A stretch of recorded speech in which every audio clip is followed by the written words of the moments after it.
Hey guys, this is Dang16. Welcome back to the MTT Principles series.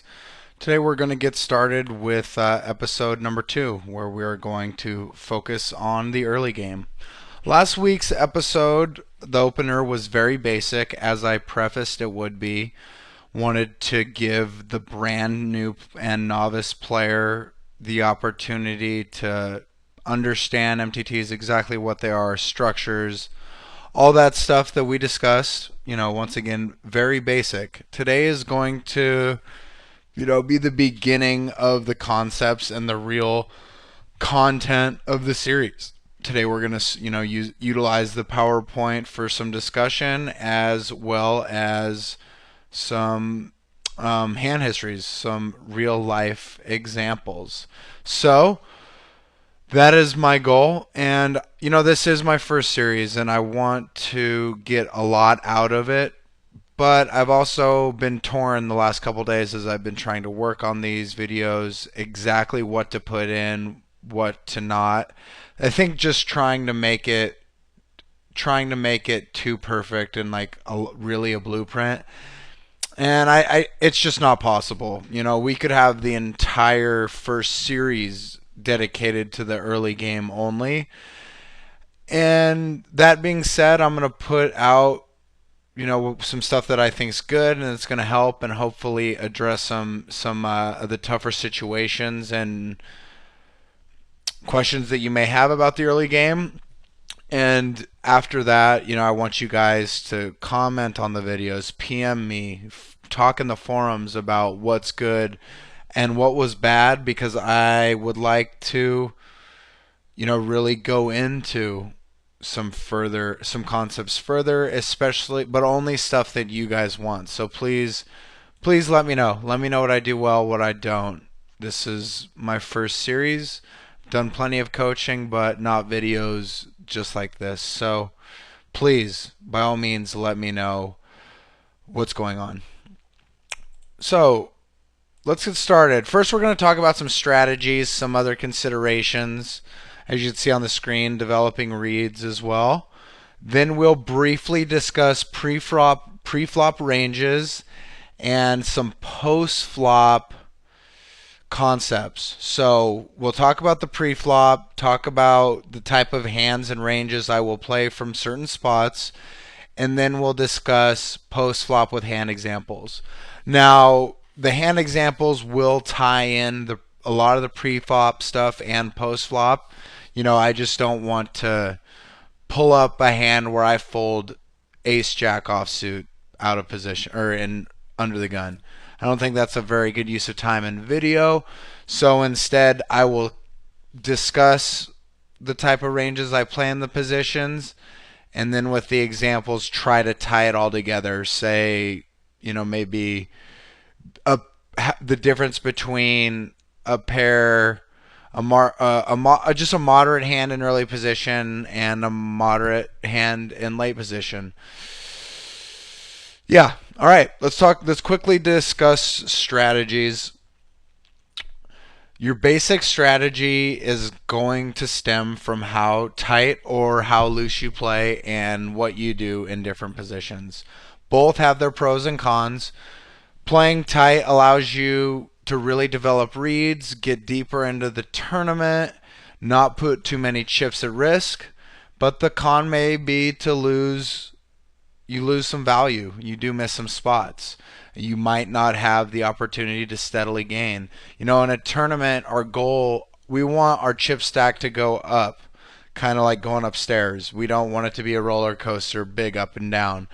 So that being said, the tight, being tight allows you to stay in it, but we might not have that steady build that we would like just because we're not being active enough.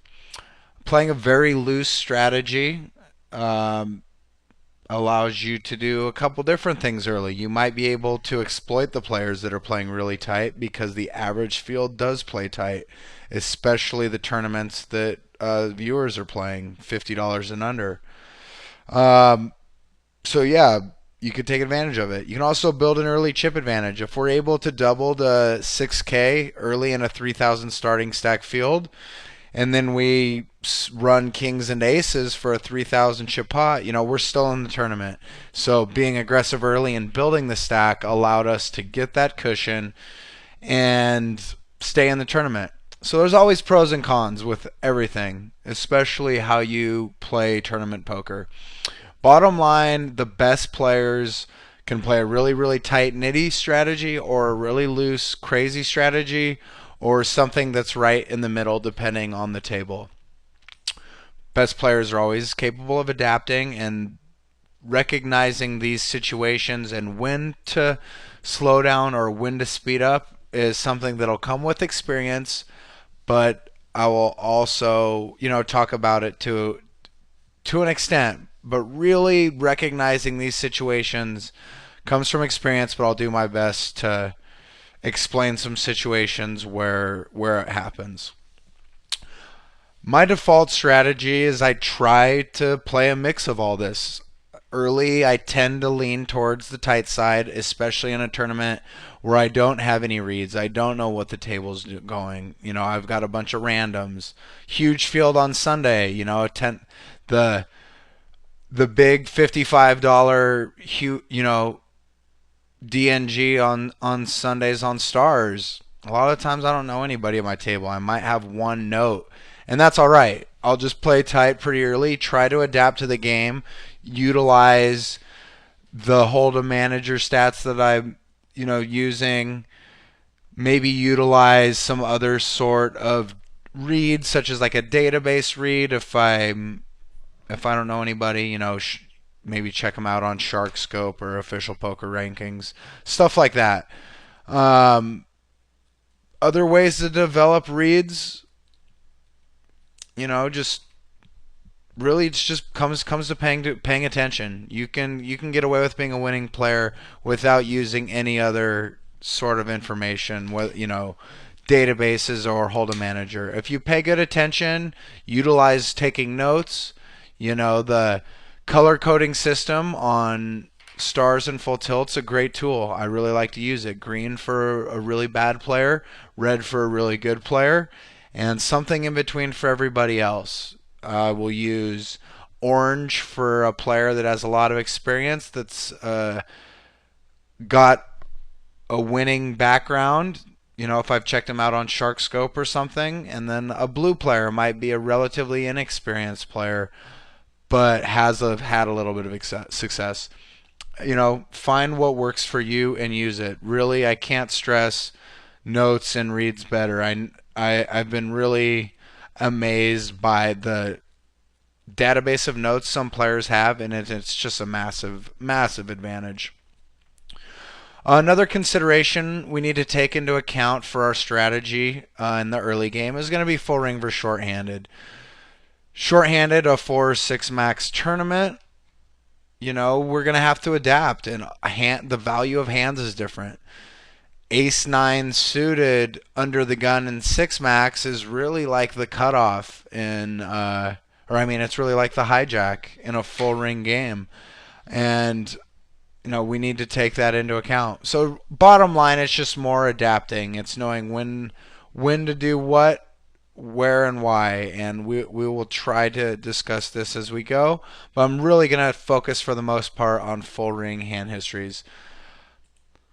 The last consideration I have up here on the PowerPoint is going to be rebuy and turbos.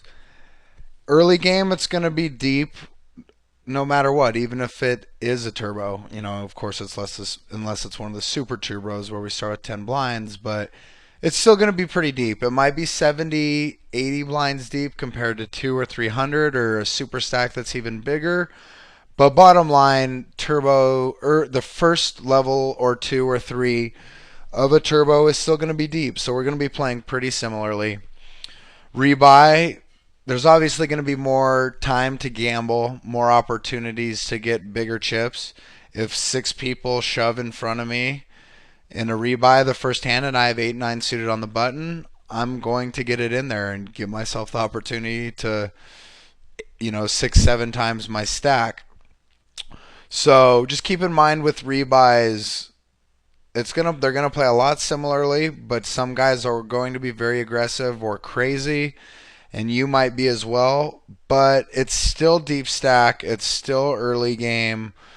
For the most part, it's the same. It's the same game. We just might. It might be. It's gonna be just come. It's gonna come down to adapting to the table. We might be getting ace king in a lot earlier than you might be accustomed to, but that's all right. Just something that you need to take into account in the early game. Consider all factors in every single hand. All right, real quick, let's talk about pre-flop ranges. Just this one's just going to be a quick discussion talking about each. I'll give you a semi range and when I will start to open it up. Then after this, we will get into that post-flop stuff and a mix between the pre-flop, the post-flop, using hand examples. Early, early position, under the gun 1, under the gun 2, I'm tight until I have reads or something that gives me reason to do something else, whether that be attacking a certain blind or just attacking an overall really tight table. As quick, give you a quick tight range. For me, it's going to be ace jack suited plus, so ace jack, ace king, ace queen suited, ace queen off plus, king queen suited, king queen depending on the table, and any pair.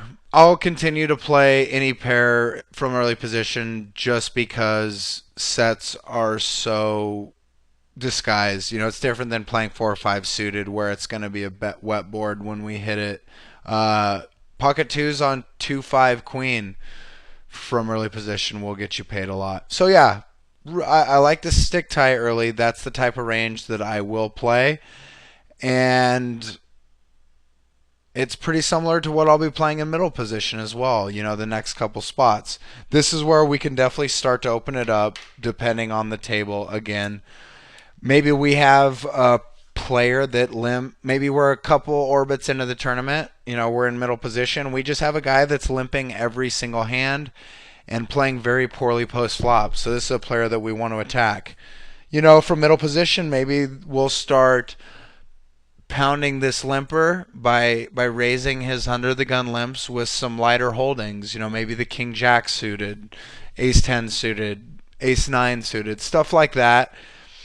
But for the most part, I'm still sticking pretty tight. For you guys that are new to tournaments or transitioning, just be tight until your skill set starts to progress and you better recognize spots that you are capable of opening up and spots where you are attacking a bad player, etc. One thing about the early and middle positions that I always want to touch on, and just in poker as a general, is aggression. I'm not a limper. I don't open limp, especially from early position. I don't want to give any information away to the rest of the table. So that being said, a hand like Jack 10 or some else speculative 8-9 suited, a hand you might be limping under the gun, it's no good. A lot of the time, you're just giving away chips because you're not going to have the information post flop. You don't have the information pre flop, and they're just marginal holdings for the early position. So, if it's a hand that you've been limping a lot, something like Jack 10, King 9 suited or something early position, get those out of your range. Just focus to that tighter range that I was talking about and open your entire range. If you have pocket twos and you limp it under the gun, even if it gets all the way to the big blind, we have position on him, but we didn't take charge of the hand pre-flop. Take charge of the hand pre, open your entire range, and we'll talk about situations later on in late position, like mid-late, where there is some potential for over-limping behind other limpers. So middle position, just as a recap, it's pretty similar, the same type of range. The playing all pairs, especially if unopened to me. Good big aces, especially the suited ones. And probably throwing in some more of the Broadway cards, the King Jack suiteds, the King tens, on a tight play table, stuff that I wasn't playing under the gun or under the gun one. All right, late position. Start to get aggressive. More and more information. The button, the cutoff, the hijack. This is where we can start opening up a lot more when people are unopened to us, especially on tight tables. We can also start to play more of the suited connectors. Let's say we have a 4 or 5 suited. A guy opens under the gun, and there's two flats. Two people flat. Well, we got a three-way pot in front of us, and we have position with a suited connector that flops really, really well. Now we can start getting involved. Also, yeah, when it comes to I don't. Okay, what I'm trying to get at here is the difference between speculative hands like suited connectors and small player pairs are very different. For 4 or 5 suited to flop a really big hand, like 2 3 6 or 4 5 king, the chances of doubling or winning a big pot, the more players in the pot, the better, as far as winning a big one. Now, with pocket twos, that might be a different story. If it comes 2 5 queen, we're going to probably get some value out of something like queen 10 or just one pair. So, the more speculative the hand, the more I want position and the more I want multiple people in the pot. Hoping to definitely look at an example like that today, and I hope this gives you a pretty good idea of some pre-flop ranges. If there's more questions on it, or you want more examples, please let me know. All right, next up we are going to talk about some post-flop stuff. Continuation betting, draws, hand strength, pot control. A couple little things that we have up here on the board. After this, I promise we'll start to get to some hands. I know that just PowerPoint and discussion can be very boring and hard to hold attention, but I think it's good, especially to give an overview of certain things. Also, we're going to want to combine some of this post-flop stuff with the pre-flop stuff. For example, first thing we got up here is continuation betting. If we're in early position with pocket tens and someone flats us behind as compared to someone just calling from the blinds, it's different information, and depending on the board, we're going to do some different things depending on the board and the information. So, with continuation betting, there's always factors to take into account. Draws. Hopefully most of you guys have a pretty good idea about outs, counting outs, having a pretty good idea of what draws get there often. If we're talking about a flush draw on an unpaired board, if we see the turn and river, we're going to get there roughly 35% of the time. If we have a flush draw with only one card to come, we're going to get there roughly 18 to 20% of the time. I don't know the exact, but I know that's ballpark. So if that's something that people need more help with, that's some basic stuff. You should be able to find some more information or post some stuff on the forums. Hand strength, obviously going to change how you play something post flop. If we have pocket aces on an ace 9 4 board or something else, let's say pocket kings on king 9 4 rainbow where there's absolutely zero draw. A lot of the time we're not going to go crazy and try to blow off people off hands because we really have nothing to protect. We've got a huge hand that we want to get value from. Then on the other hand, if it's pocket kings and we have position, but it's a draw heavy board, we're going to want to look to protect those hands a lot of the time. So hand strength always is something to consider. Hopefully I can show some examples with different strength of hands. And again, if you guys want in anything specific, let me know. Lastly is paw control. It can be a complicated concept for people brand new, or it might come very easy. It's just a way to use position and betting, or even being out of position, using bet sizing to keep pots small and get to showdown. So it's very, very important concept, and it will come into play early game, mid game, late game. A lot of this stuff will. Continuation betting is important at the final table and the first hand of the tournament. So is how to play a draw correctly. So is how to maximize value with a big hand or lose the minimum when you have a moderate strength hand.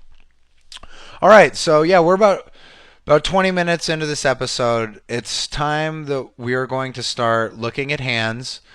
I think that throughout the rest of this episode and the next full episode or maybe more is going to be purely early game hand examples.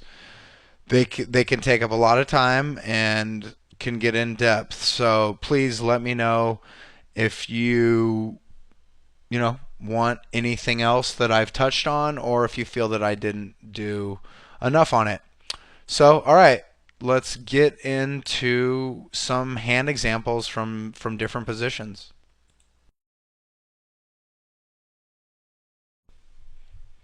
All right, guys, first thing I want to go over is just a couple pretty simple hands from early position.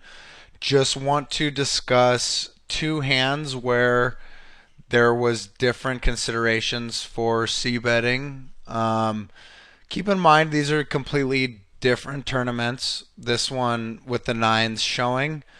I think it's an early ante tournament or a rebuy right after rebuy period. We've already got antes in play. So yeah, let's get started.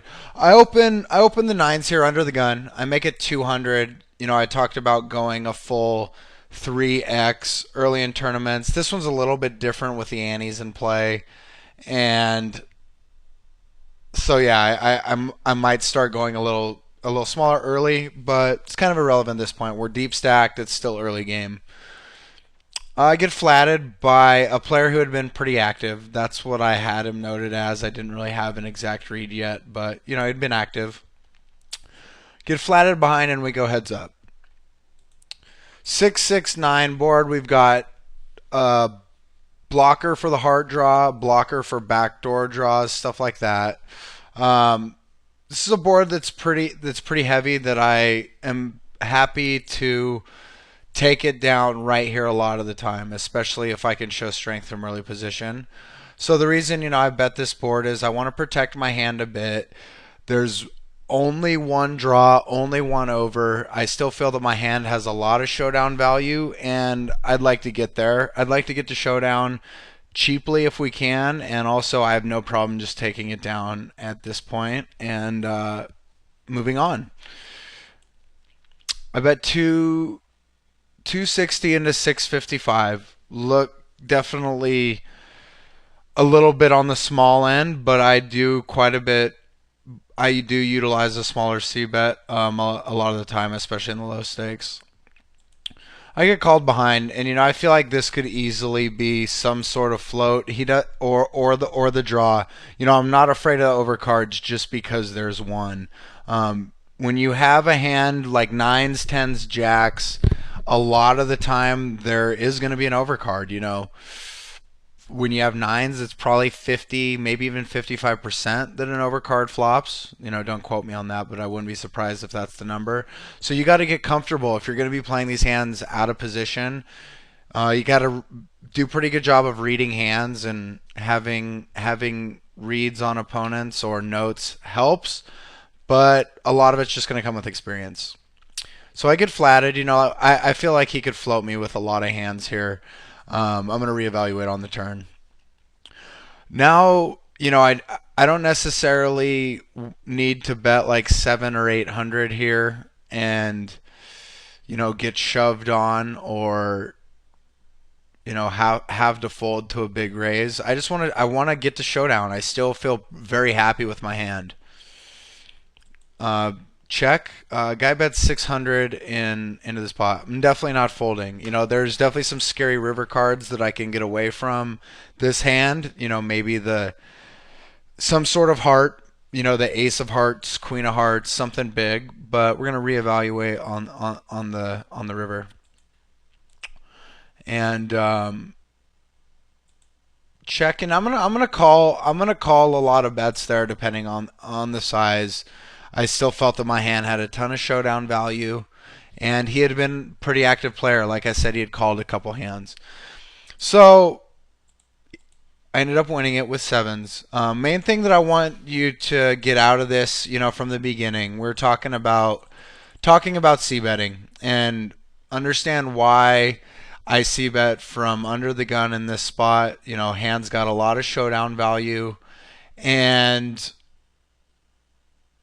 I wanted to keep control of the pot. I have no problem taking it down, and this is also the type of board where an active player could potentially float us. And he was floating us with sevens, another hand that had showdown value, but ace jack with one heart, other things like that shows up. If he raised us on the flop, it's a different hand, and we might have attacked it differently. But the main thing out of that is going to be just really wanted a quick discussion about c betting a board out of position that's pretty draw heavy, but you're happy with your hand.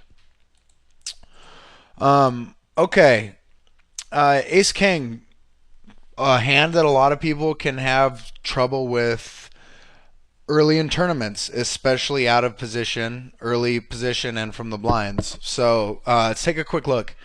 This is a very simple hand that ends on the flop or the turn, or on the turn. But I just want to kind of discuss why I didn't c bet this flop. This is a very, very nasty board. We've hit nothing of it. We're looking for backdoor straight outs or, flopping or turning an ace or a king. This is the type of board that I'm pretty reluctant to c bet on, especially with position. I elected to check it behind here. I just don't want to get check raised on this board. It does hit a lot of a player's calling range, anything from 6-7 to a suited 8-9, even something like king queen here. If he's a really aggressive active player, we might get check raised. This is where I just feel like I want to keep the pot small. This is also an example of pot control. Keeping the pot small and in position. Another thing that I talk about a lot with the guys that I coach is at the low and mid and low stakes, guys will check to you on the turn a lot, whereas they understand that people will c bet and they might get more antsy to check raise. When you're playing against relatively weak opponents, for the most part, which you'll see at the low stakes, they play much better on the flop than the turn, and I'll try to take advantage of that. So this is a spot where I'd definitely consider betting a turn. If he checks to me here with the two of spades, I'm not going to let him check to me twice. That's the reason that I have position, and a huge reason that and I just utilize it. So that being said, hopefully you understand here why or why not the c bet didn't happen, and I fold, of course. Um, so yeah, there you go. All right, guys, the next couple hands I want to take a look at are middle position hands with some different c betting considerations. I want to show you three different hands here, all three of which I did c bet from middle position, and talk about the reasons why for each. First one here is King Queen suited. Definitely going to be in my opening range here from middle position. I get flatted 2 spots. Good flop. Pretty wet though. 6-7 of hearts is obviously our biggest fear, or a set, or ace king. But I still flopped big. Big pair, good kicker. And I want to put out a C bet here to see where I am. If both of them go crazy behind us, I can find the fold. But yeah, reevaluate, maybe thin the field to get it heads up, and then reevaluate the turn. Bet 255 into 420. Protect the hand a little bit. Don't want to give away too good of a price if there is some sort of draw out there behind us. We are able to fit thin the field. Now we're heads up. Turn card, pretty good card. I'm happy with this card. If he's got King Jack, so be it. Um, well, considering the line that I take, but yeah, I feel like I could have got floated here. I feel there are quite a few draws, and I elected to check shove here. I also knew he was an aggressive player. Not really the point. I wanted. I mean, the turn isn't as big of a learning spot for us considering the discussion. I just want to talk about why C bet, considering that board, two guys stacked behind. Just can't be given free cards there and have no idea where I am on if the 9 of hearts comes on the turn or something.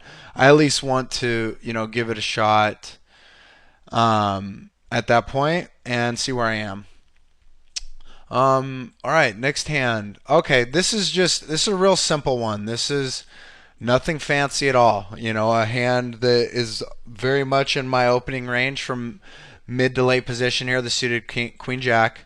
Still opening a full 3x at the 1530. I don't lower that until Annie's come into play or until about the 5100 level. So yeah, sticking with the 3x, and I get called 1 over. There's draws for the 5, 6, 6, 9, 9, 10, but nothing spectacular.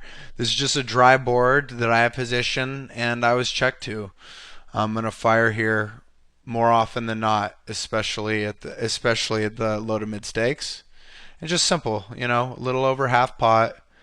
Could maybe even have gone a little lower. But yeah, it just folds. It's real simple there. Nothing special. Just talk about the difference between that and the last hand and this next hand. They're all completely different spots.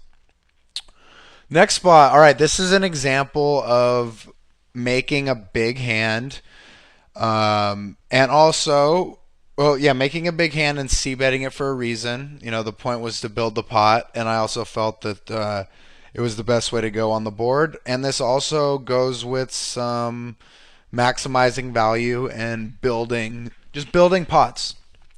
Let's take a look. It's folded to us again. Pocket eights. We are absolutely opening up. Get called out of the small blind, and just a humongous flop here. Flop the nuts essentially, and very much smacks his range. I mean, not 100%, but he could easily have an ace there. And if he doesn't have an ace, I don't know a lot of hands that we're going to get value from. Well, also, I mean, he could have king, queen of spades, which this would just be the gin board for us, because even if he gets there, we're winning. But yeah, checks to me. I fire 105 into 140 here for a couple reasons. Like I had said, to build the pot. And also, if he's got an ace, we want to build the pot, and we want to get it in.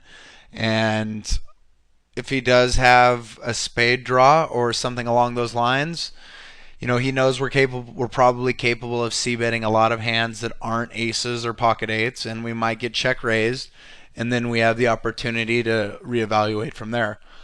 As played in this spot, just get called, and I'm stoked. I feel like he's got an ace at that point. And now it's about maximizing value. That's another thing about a bet like that in that spot is if you check, you don't really have any idea, and you might lose some value then at that point because the pot's going to be smaller. So putting out a little bet there on this type of board can be very valuable. I get check to again, and there's no way I'm shutting down. There's no way I'm going to stop betting at this point. I feel like he's got a piece, and it's just going to be maximizing value. About 195 into 350 there. A little over half pot. Get called again.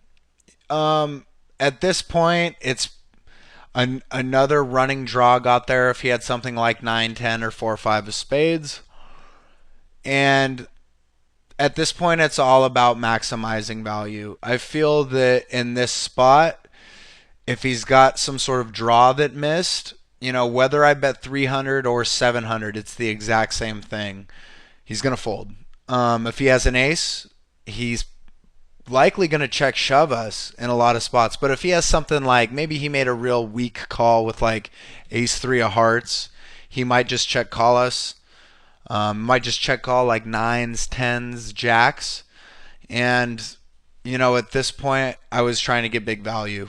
And I bet just about full pot, 725 into 740. Unfortunately, he did fold. I might have lost some value from maybe 9s or 10s. Maybe that is the spot where I could have gone a little bit smaller to get value, but that's all right. What I want you to get out of this little discussion about those three hands is why I C bet each in position. One was out of position, 2 were in position, and they were all 3 completely different scenarios. Hopefully, you guys get some out of those. If there's anything that I could touch on further for another short or episode down the road, please let me know. All right, guys. Now let's move on to some late position. A couple of these are from 6 Max.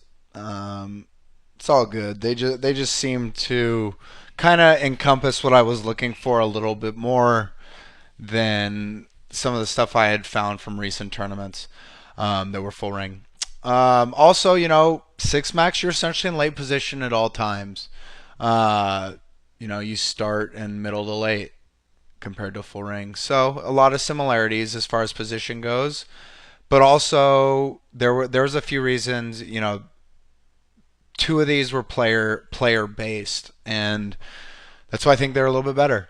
Captain Mike Bass here limps. He had limped, he was a very active player, but not raising much. He, something like a 30-10. I mean, maybe even more. He was limping a ton. He also was bad post flop. So, I want to isolate this type of player, even with the suited connector. Any hand that flops well that I position with against a player that plays bad post flop. And, I almost bet here, but I also said, Queen 10's very much in his limp call or in his limping range. King Jack, stuff like that he isn't going to fold just to one C bet. And I elected not to C bet because of the player. I thought that he would very much let me know where he is on the turn, and I'm going to bet any turn card that's checked to me. And I actually hit a great turn card. It's pretty irrelevant. I go with my first read and gut and bet just over half pot here and get a fold. Not really worried about the post flop as much as to why I didn't C bet or why I did, and in this case is why I didn't. All right, next hand that I have, another 6 Max. This one wasn't really, I don't remember this hand as in, I remembered that last hand and the next one against specific players. This one's just one of those situations where using position and just a little C bet because you have some information of them checking to you is big. It's a nasty board, but I don't remember if they had been specifically timid or anything, but it's just a spot where I'm going to take a shot. My hand's good a lot of the time here. Kashmir can have just about anything. Who knows? This was the 5 rebuy on full tilt after the rebuy period, and I probably had some pretty good idea of what was going on at this point, but more or less just using position. I bet 450. Sorry, you can't really see that four. Bet 450 and a 950 here, and luckily get folds. You know, if we get calls, we can reevaluate. Um, Maybe fire again on a four or a three, something like that. But you know, we're focusing on the c betting right now, and that's a spot that probably comes up quite a bit. Not necessarily even a full under pair. Maybe we had sixes on 2-3 queen. You know, one over. Situations are going to come up a lot. You know, we talked about the nines I played under the gun early in the under the or the early position discussion. You know, just a minute ago, and you know these spots are going to come up a lot with overs, and you'll get better at them with experience. But you know when you do have position and people checked you a couple times, there are definitely good spots to fire with hands like this. You don't have to do it every time, you know, mix it up. Especially try to do it based on the player. Hopefully we'll have some sort of read and it's not just betting to bet. Okay, last hand of this little late position talk. A big hand, and this is also going to be the first three bet you see me put in. You have seen me you pound a limper, but this is a pure C bet, and we're going to take a look at the C bet on the flop and why I elected to go with the sizing based on the type of read I had versus this player. Keep in mind that you know, I might have played this hand and the sizing might have been completely different versus a different type of player. But Don Chich here, two to my right, had been very, very active, very aggressive. I think he had four bet once or twice already early in the tournament. And you know, that's the type of player where I'm going to try to build a pot as early as possible and hope to get these aces in pre-flop. The way it went down, I'm actually surprised we didn't get it in pre, but that's all good because we ended up doubling. So I go for a three bet a little over three times his opening size. This is a little bit big for me. And once again, the reason is because it was versus the player. If I was just three betting someone without much information, I'm going to go a little bit smaller usually, probably 400, 425. Against someone like Don, who I know is capable of being aggressive pre and post flop. You know, I might have even gone as big as like 600 here. Fully player dependent. So yeah, first three bet hand, but that's not really the biggest thing I wanted to look at. Okay, I know I'm doubling it. I'm doubling through any king, and I'm going broke to seven, sixes, or kings. If he doesn't have kings, he would have four bet pre. I'm 99% sure of that. So I kind of wanted to go with something that protects my hand, but also that gives him incentive to check shove. You know, I bet just about full pot here. Kind of looks it could be perceived as weak by that a player like that or someone who's aggressive and just look like I want to take it down right there. It's kind of my intent. Also, I've got the ace of diamonds. You know, I'm feeling really good about my hand here, and he just spews over the top of me here with pocket nines. You know, he's got backdoor draws, but you know, come on. We're happy about that spot, of course. And yeah, big spot there. So, out of those last three, a couple different types of to C bet or not to C bet. You know, we didn't with the 6-7 suited for a reason, due to a read on the player, and we did C bet very large with this aces for a reason, and the fours was was a little bit different spot. It's kind of more of a not necessarily board. Wasn't like anything special about it. No read. It was, you know, I talked about just betting to bet, and that's not exactly what it was because we did have position, but you know, it could be perceived that way. Um, Either way, three different spots from late position. Hopefully, they all make sense and help out.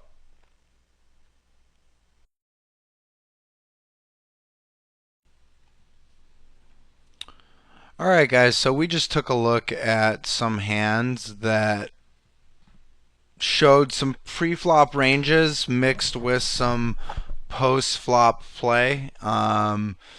We took a pretty good look at c betting from different positions with different types of hands and for different reasons. And we got a I think after our pre-flop range discussion, probably have a pretty good idea of the types of hands that I am playing.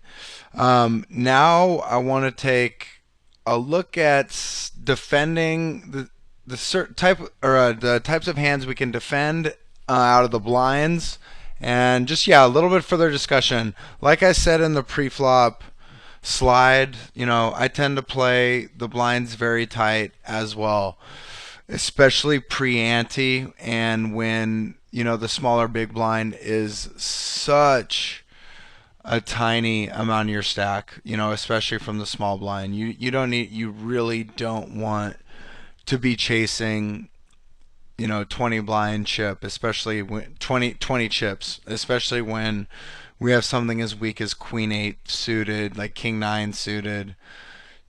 I'll see that a lot, especially live. You'll see people defending their small blinds, even big blinds, with a array of hands that they really shouldn't. Just consider those blinds a sunk cost, something you're happy to get back if we do, but that shouldn't really alter or change the fact that you're going to be the first to act, first or second to act post flop, out of position the entire way, and it's just harder to play from there. So make sure to keep that in mind.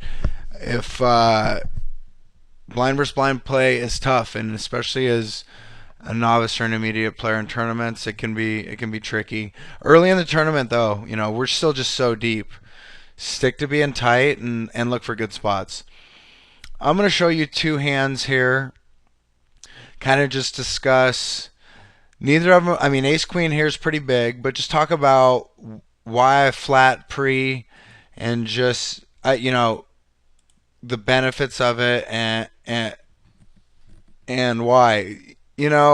Three betting here out of position. We do have a good hand. I'm absolutely happy to see a flop and play ace queen.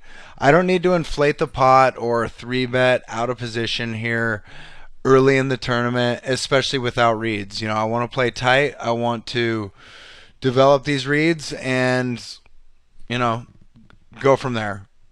So I flat his 3x raise. Also, another thing it does for you is because people do defend lightly.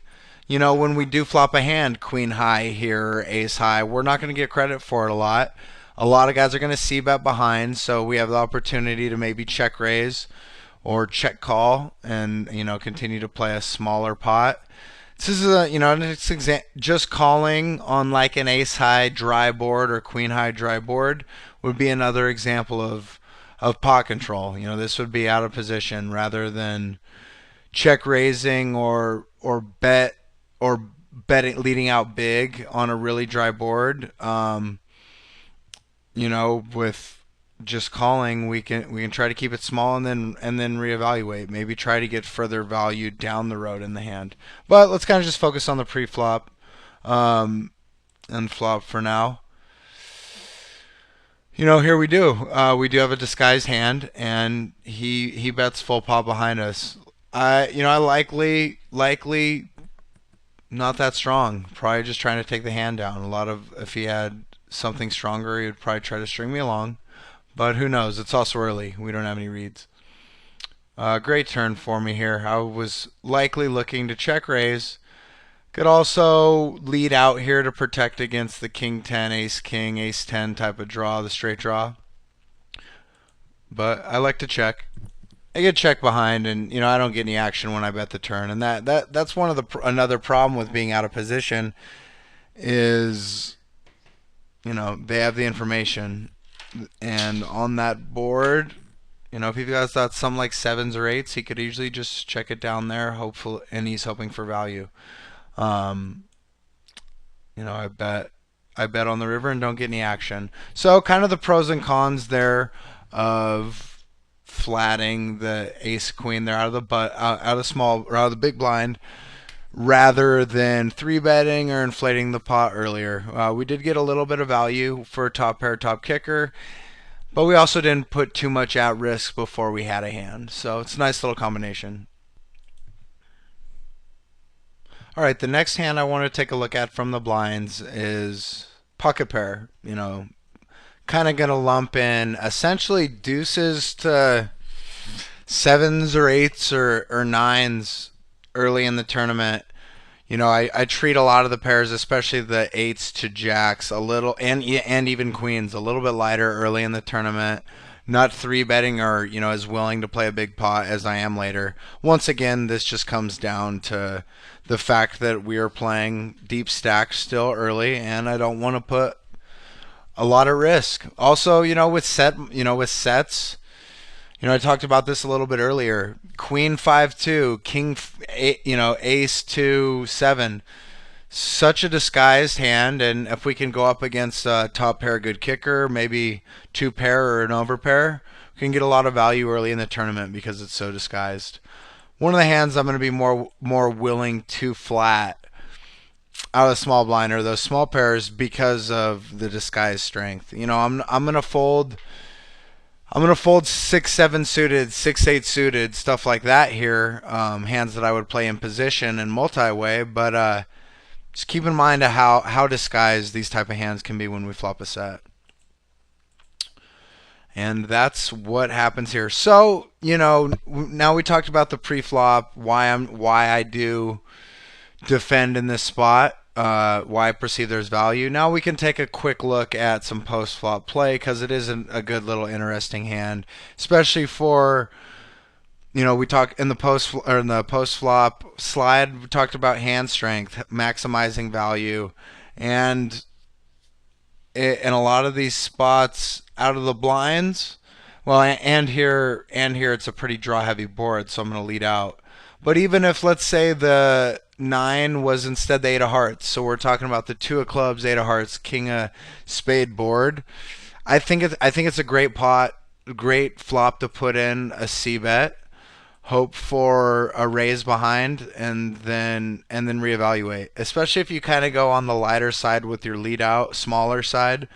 People don't give you credit for it, and they'll float you and play the pot in position. So a lot of the time you can start to build the pot here on the flop with a set or disguised bottom two pair, something like that out of the blinds. So about 120 to 140, pretty big, especially for me. But like I said, the board was draw heavy, and I kind of want it. I want it to look like I'm trying to take it down there. Get a call. Three of spades brings another flush draw. But I talked about getting floated, and a lot of the time this board is going to be bet on the turn. Check it back, and that's what happens. Now I want to raise. Try not to give too good of a price to a draw if that's what he does have. Get value out of a king, and maybe get him to shove something like king 9 or ace king. So I raise it up to 535. A little bit small again. A lot of this has to do with 6 max as well. In a 9-handed tournament, I'm probably going to assume the draws out there more often than here.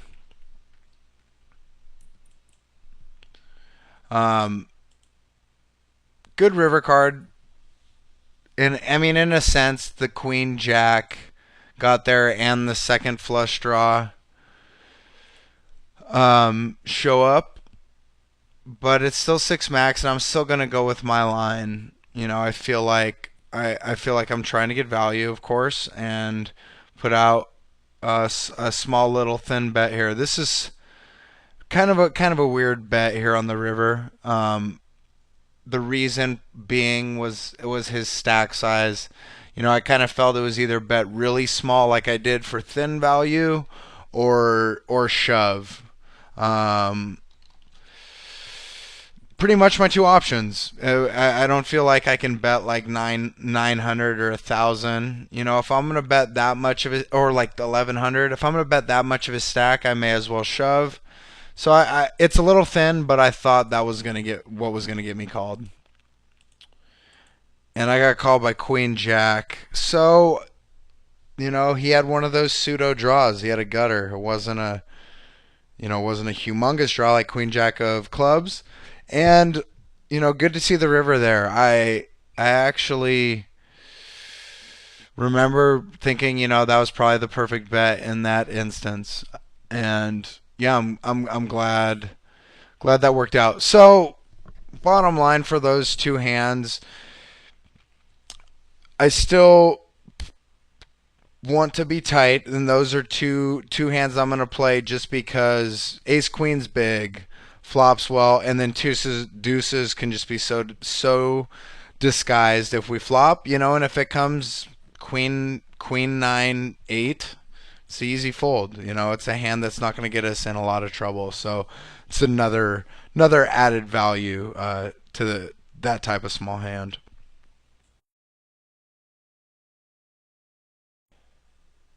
All right, the last couple of hands I'm going to do today are going to be three more early game hands discussing a little bit further in depth the concept of pot control, why it helps. These were the first two hands were in position pots versus active players out of the blinds, and we'll discuss why I played it the way I did versus these players, and why pot control is very beneficial. So it gets folded around to me. This is an early ante tournament on stars. As you can see the 54 in the middle.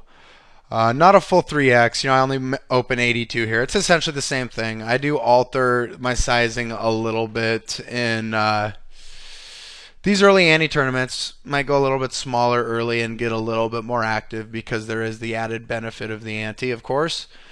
Also, Kofi here in the big blind. I'd played a couple pots with him that were small already. He had been active. He'd defended a few blinds, and he's the type of player I want to play in position. So I raise it up and get called. Pretty good board here. I got second pair, a hand that I know's got a lot of showdown value and just a lot of value as a whole.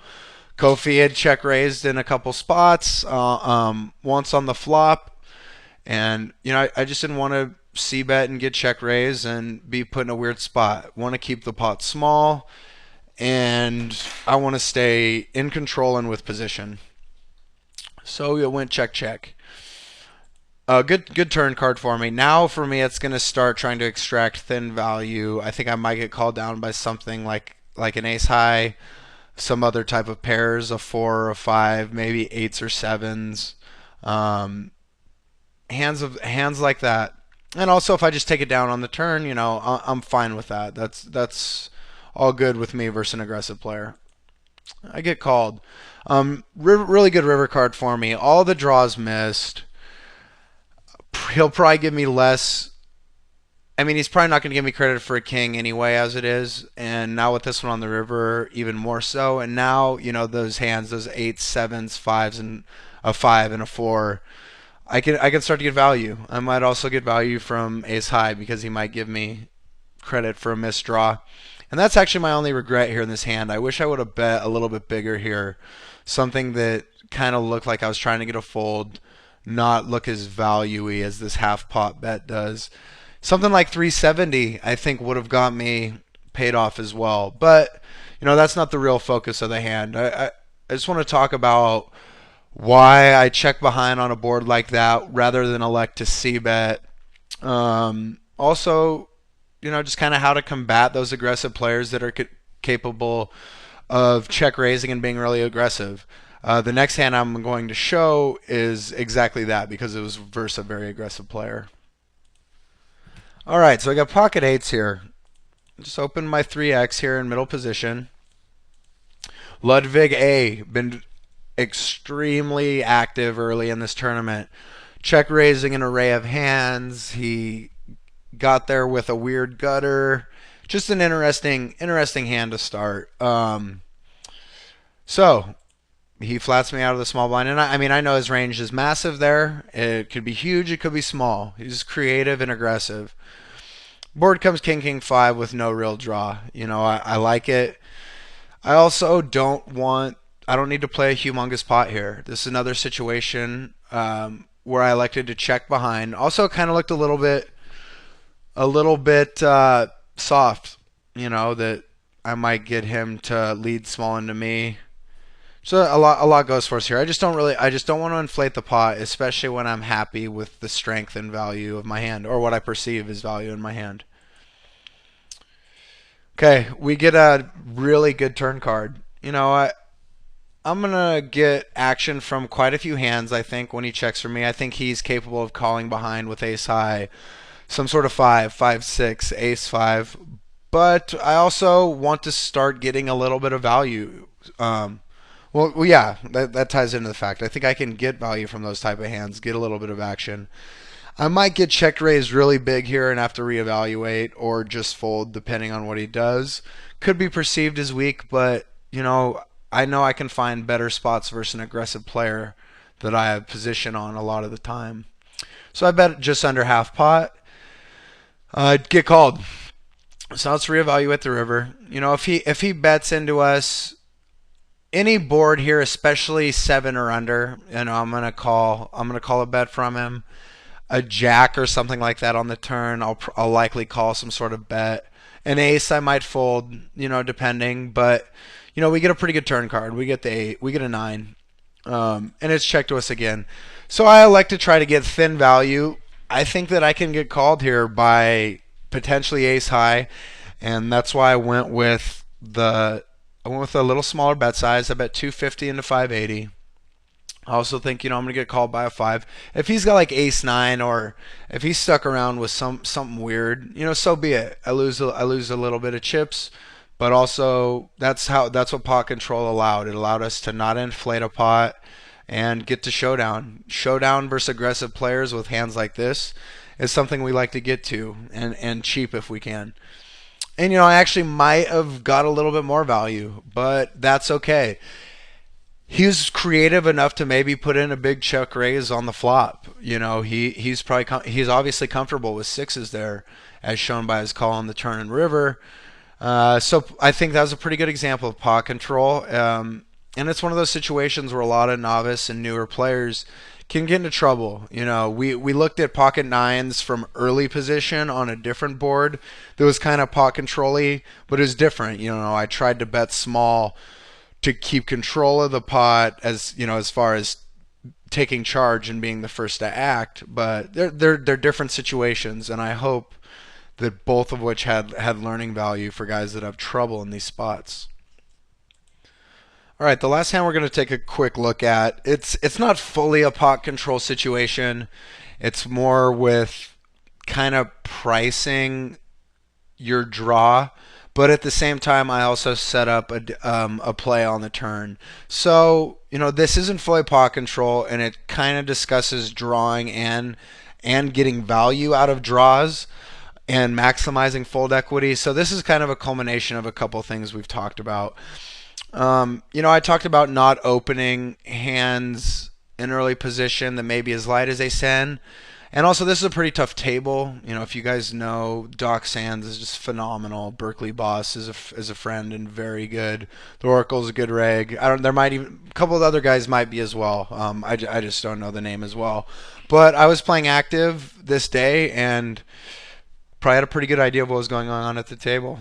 And also, I don't remember exactly, but I could have been trying to play pots with these specific blinds. So I raised it up 3x, still early, like 75 blinds. We're still in the early game. We're pretty deep. So I get called in two ways here. 630 chip pot. Big draw for me. Pretty happy to have a nut draw. I hopefully have as many as 12 outs and good equity in this pot. Now I elected to lead here. I think it was 230. Okay, I bet 225. Kind of small. The reason that I did this is to reevaluate if both guys go nuts behind me. Also a play I like to make deep, especially from early position because it looks so strong, is if someone raises me behind a 650, I can shove and hopefully utilize my fold equity. From early position, I can easily have kings, aces, or ace king here. I have the ace of hearts in my hand, so that I could get credit for ace king of hearts, stuff like that. It didn't happen, but that's just kind of my thoughts with this sizing. Not only does it hopefully give me a turn card cheap where I can reevaluate, it also might take the hand down right now, and we also might be able to get more value by three betting over a raise. I get called in one spot, and I do remember now that Haban had been pretty aggressive and capable of floating. With the Oracle flatting on the blind big or on the button pre-flop, the likelihood of just a pure float right here is probably less likely because he doesn't know what the Oracle is going to do. But I thought he could, and so I elected to try to get some value here. Also, the sizing allowed me to the flop bet of 225. It didn't inflate the pot huge, and had I made it bigger, maybe like 400, there'd be an extra 400 chips in the middle. So it'd be closer to 1500, and it would make this check shove for value on the turn. Well, I mean, not for value, but I had big fold equity. So what I'm getting at is the fact that the pot's 1080 here rather than 1500 just allowed me to check shove, utilize the fold equity, and it just looks so strong. And if I get called, I hopefully have a full 9 outs. I might also get called drawing dead, but that's obviously the nature of the beast when you get aggressive. This is also, I think this was this Sunday mulligan or a major on full tilt, and you got to take some shots, especially in the tournaments with tough players like that. You want to build the best stack that you possibly can. Luckily, he folded, and it all worked. So with that play, that's not purely a pot control thing, but it's also, I used a sizing to try to dictate my draw price, to try to manipulate the size of the pot, and it also gave me the opportunity to, like I said, put in that a good shove over a raise on the flop or check shove like I did on the turn and utilize my full fold equity and hopefully get a fold, which I did.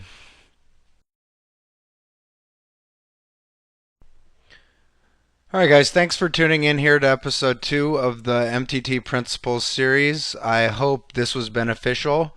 Looking ahead to episode 3, we're going to continue with the early game stuff, a lot more hands pertaining to this part of the tournament.